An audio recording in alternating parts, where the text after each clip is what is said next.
നടൻ മമ്മൂട്ടിയായിട്ടൊക്കെ ഭയങ്കര സൗഹൃദമാണെന്ന് കേട്ടിട്ടുണ്ട്. ഉണ്ട്.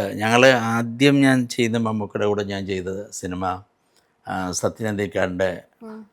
ഒരാൾ മാത്രം ഉം. എന്ന പടത്തിലായിരുന്നു ആദ്യമായിട്ട് ഞങ്ങൾ ഒരുമിച്ച് ചെയ്തത്. പിന്നെ വേറെ രണ്ട് മൂന്ന് പടം ചെയ്തു. പിന്നെ കുഞ്ഞനന്തൻ്റെ കട, പത്തേമാരി, ഇതൊക്കെ ചെയ്തു. അപ്പോൾ കുഞ്ഞനന്തൻ്റെ കടയിൽ ഫുൾ ലെങ്ത് തന്നെ 32 ദിവസവും ഞങ്ങൾ ഒരുമിച്ച് തന്നെ ഉണ്ടായിരുന്നു മമ്മൂക്കയും ഞാനുമായിട്ട്. ഞാൻ ഇന്നും രാവിലെ എഴുന്നേറ്റാൽ ആദ്യം നമസ്തേ വിടുന്നത് മമ്മൂക്കയ്ക്കാണ്. പുള്ളി മിക്ക ദിവസങ്ങളിലും തിരിച്ച് ഇങ്ങോട്ടും വിടാറുണ്ട്. എല്ലാ ഫെസ്റ്റിവൽ ഡേയ്സിലും ഞാൻ വിടുന്നതിന് മുമ്പ് പുള്ളിയുടെ വന്നിട്ടുണ്ടാവും ഇങ്ങോട്ട്. അങ്ങനെ ഒരു ബന്ധമുണ്ട്. ഞാനൊക്കെ ഭയങ്കര ഫാൻ, എപ്പോഴെങ്കിലും പറയണം ഇങ്ങനെ ഒരു ഫാൻ ഗേളുണ്ടെന്ന്. അപ്പോൾ അങ്ങനെ ബന്ധമുണ്ട് മമ്മൂക്കയായിട്ട്. ഇപ്പോൾ ഒരുപാട് ആൾക്കാർ പറഞ്ഞിട്ടുണ്ട് മമ്മൂട്ടി ഭയങ്കര ജാടയാണ്, പക്ഷെ ചില ആൾക്കാർ പറയും അടുത്ത ഭയങ്കര ഫ്രണ്ട്ലിയാണ്, പാവമാണെന്നൊക്കെ പറഞ്ഞ് കേട്ടിട്ട്. ഇപ്പം അറിഞ്ഞൂടാത്ത ഒത്തിരി ആൾക്കാരുണ്ട് മമ്മൂട്ടിനെ പറ്റി. അപ്പം മമ്മൂട്ടി എന്താന്ന് ഇപ്പോൾ സാറിന് അറിയാമല്ലോ. മമ്മൂട്ടി എന്താണെന്ന് ഞാൻ പറയേണ്ട ആവശ്യമില്ല, എല്ലാവർക്കും അറിയാവുന്ന കാര്യമാണ്. അതായത് ക്യാരക്ടർ അതന്നെയല്ല, റിയൽ ലൈഫിലായാലും ശരി, എൻ്റെ അനുഭവത്തിൽ ഇത്രയും ഒരു പച്ചയായ മനുഷ്യൻ എന്നൊക്കെ പറയില്ല നമ്മൾ. അതൊരു ഇതൊക്കെ ജാടെന്നൊക്കെ പറഞ്ഞ് വെറുതെ പറയുന്നത്, അതൊക്കെ എനിക്ക് എൻ്റെ അനുഭവത്തിൽ ഉണ്ടായിട്ടില്ല കേട്ടോ. ഇത്രയും നല്ലൊരു മനുഷ്യനാണ് അദ്ദേഹത്തിൻ്റെ. പുള്ളിക്കൊക്കെ ഇപ്പം എന്നൊന്നും ഒരു മെസ്സേജ് വിടേണ്ട കാര്യമൊന്നും അദ്ദേഹത്തിനില്ല ഇപ്പോൾ വാസ്തവത്തിൽ. പക്ഷെ ആ സൗഹൃദം സൂക്ഷിക്കാൻ ഇത്രയും മമ്മൂക്കയെ പോലെ വേറെ ആരും ഇല്ല എന്നുള്ളതാണ്. ചില നടന്മാര് ഷൂട്ട് കഴിഞ്ഞ പിന്നെ അങ്ങ് പോകും, പിന്നെ അത്രയേ ഉള്ളൂ. പക്ഷേ മമ്മൂട്ടി അത് മമ്മൂക്ക അങ്ങനെയല്ല. അതാണ് എൻ്റെ കാര്യം. ഇത്രയും വർഷമായില്ലേ, എത്ര വർഷമായി എന്നറിയാം മമ്മൂക്കയായിട്ടുള്ള ഈ മെസ്സേജ് പാസ് ചെയ്യുന്നത്. ഇപ്പോഴും രാവിലെ ഇപ്പോഴും അതാണ്. അത് വേറെ ഒരു ആർട്ടിസ്റ്റിനും ഇല്ലാതെ. അവരൊക്കെ ആ സിനിമ കഴിയുന്നു, ആ ബന്ധം കഴിഞ്ഞു, പിന്നെ എപ്പോഴും കാണുമ്പോൾ ഹായ് എന്ന് പറയുന്നല്ലാതെ.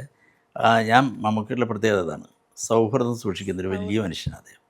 പിന്നെ ഈ ഇതിൽ തന്നെ പത്തേമാരിയിൽ എന്നോട് സലീം അഹമ്മദ് ആദ്യം പറഞ്ഞു, ഇതിൽ മമ്മൂക്കയുടെ എന്നോട് ചോദിച്ചൊരു ദിവസം ഒന്ന് അങ്ങോട്ട് എറണാകുളത്തേക്ക് വരാമെന്ന് ചോദിച്ചു. അങ്ങനെ ഞാൻ പുള്ളിയുടെ ഫ്ലാറ്റിൽ ചെന്നു. അപ്പോൾ എന്നോട് പറഞ്ഞു, ഇങ്ങനെ മമ്മൂക്കയുടെ ചേട്ടൻ്റെ ക്യാരക്ടറാണ് ഇതിനകത്ത്. അപ്പോൾ എനിക്ക് മമ്മൂക്കയുടെ കഥ പറയാൻ പോകുമ്പോൾ ഒരു ചെറിയൊരു സംശയം ഉണ്ടായിരുന്നു. ഇത് പുള്ളി ചോദിക്കും, ഇത് ആരാണ് ഈ കഥാപാത്രം ചെയ്യുന്നതെന്ന് ചോദിച്ചാൽ അതിന് വല്ല പ്രശ്നം ഉണ്ടാവുമോ എന്നൊരു സംശയം ഉണ്ടായിരുന്നു. അപ്പോൾ ഞാൻ ഉദ്ദേശിച്ച പോലെ ചെന്നപ്പോൾ തന്നെ പുള്ളി ചോദിച്ചു, ചേട്ടനായിട്ട് ആരാ ചെയ്യുന്നത് ചോദിച്ചു. അപ്പോൾ സലീം പറഞ്ഞു, ഇങ്ങനെ യവനിക ഗോപാലകൃഷ്ണനാണ്. കുഴപ്പമില്ല എന്ന് പറഞ്ഞു. പിന്നെ എനിക്കൊരു ആവേശമായിരുന്നു കഥ പറയാൻ. അങ്ങനെ ഞാൻ കഥ പറഞ്ഞു എന്ന് പറഞ്ഞു. ഇതെല്ലാം കഴിഞ്ഞ് സ്ക്രിപ്റ്റ് എഴുതി വന്നപ്പോൾ പശ്ചാത്ത് പറഞ്ഞ പോലെ ഈ ക്യാരക്ടർ നെഗറ്റീവാണ്. അപ്പം എന്നോട് സലീം ഒരു ദിവസം എന്നെ വിളിച്ചിട്ട് പറഞ്ഞു, ഇങ്ങനെ ഈ ക്യാരക്ടർ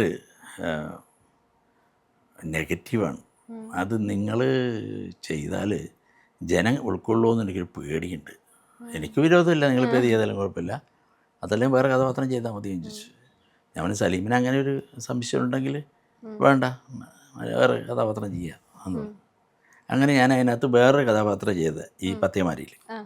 അപ്പോൾ ഷൂട്ടിങ്ങിൻ്റെ അന്ന് ഞങ്ങൾ തമ്മിലുള്ള സീൻ വന്നപ്പോൾ മമ്മൂക്ക എന്നോട് പറഞ്ഞു, നിങ്ങളതിനകത്ത് എൻ്റെ ചേട്ടനാണെന്നല്ലേ പറഞ്ഞു. സലീമെ ഇങ്ങനെ എൻ്റെ ചേട്ടനാണെന്നല്ലേ പറഞ്ഞു ചോദിച്ചു. അപ്പോൾ സലീം പറഞ്ഞു, അത് പുള്ളിക്ക് അത് നെഗറ്റീവ് ക്യാരക്ടറായതുകൊണ്ട് എന്ന് പറഞ്ഞപ്പോൾ സലീം തടിതപ്പി. അപ്പം മമ്മൂക്ക എന്നോട് പറഞ്ഞേ, അങ്ങനെയൊന്നുമില്ല, ഞാൻ ചെയ്തില്ല നെഗറ്റീവ് ക്യാരക്ടർ. ആർട്ടിസ്റ്റ് എന്ന് പറഞ്ഞാൽ എല്ലാ കഥാപാത്രവും ചെയ്യണം, അതാണ് വേണ്ടത് എന്ന് പറഞ്ഞ് മമ്മൂക്ക ഒരു ക്ലാസ് എനിക്ക് ഇങ്ങോട്ട് തന്നു. അത് ശരിയാണത്.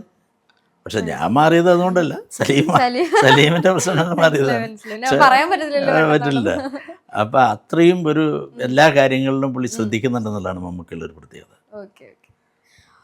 അപ്പോൾ ഇനി അപ്കമിങ് വരുന്ന പ്രോജക്റ്റും സീരിയൽസ് ഒക്കെ എന്താണ്? ഇനിയിപ്പോൾ ഞാനിപ്പോൾ ഈ സീരിയലിൽ ഈ കഥാപാത്രം പെട്ടെന്ന് തീർന്നു പോയതുകൊണ്ടേ, അപ്പോൾ എന്നോട് കേരളത്തിൻ്റെ ജയ്സാർ എന്നോട് ഒരു ഞങ്ങൾ ലൊക്കേഷൻ വന്നപ്പോൾ എന്നോട് പറഞ്ഞു, നമുക്കൊരു സീരിയലും കൂടി ചെയ്തുകൂടെ ചോദിച്ചു എന്നോട്. അപ്പം ഞാൻ പറഞ്ഞു, ഞാൻ ഒരു സമയത്ത് ഒരു സീരിയലേ ഇപ്പോൾ ചെയ്യാറുള്ളൂ.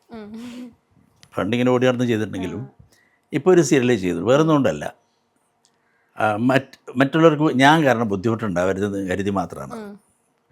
2 സീരിയൽ ഞാൻ ഏറ്റാൽ ഇപ്പം ഇന്ന് എന്നോട് 1-ാം തീയതി മുതൽ 5-ാം തീയതി വരെ അല്ലെങ്കിൽ 10-ാം തീയതി വരെ ഡേറ്റ് പറഞ്ഞാൽ ഒരു സീരിയൽ പറഞ്ഞു എന്ന് വെച്ചോ, അടുത്ത സീരിയലുകാർ ചിലപ്പം അവിടെ എന്തെങ്കിലും ആർട്ടിസ്റ്റ് ക്ലാഷ് വരുമ്പോൾ പറയും ചേട്ടാ നമുക്ക് 5 മുതൽ 10 വരെ ചേട്ടാ എന്ന് പറയുമ്പോൾ പ്രശ്നമായി.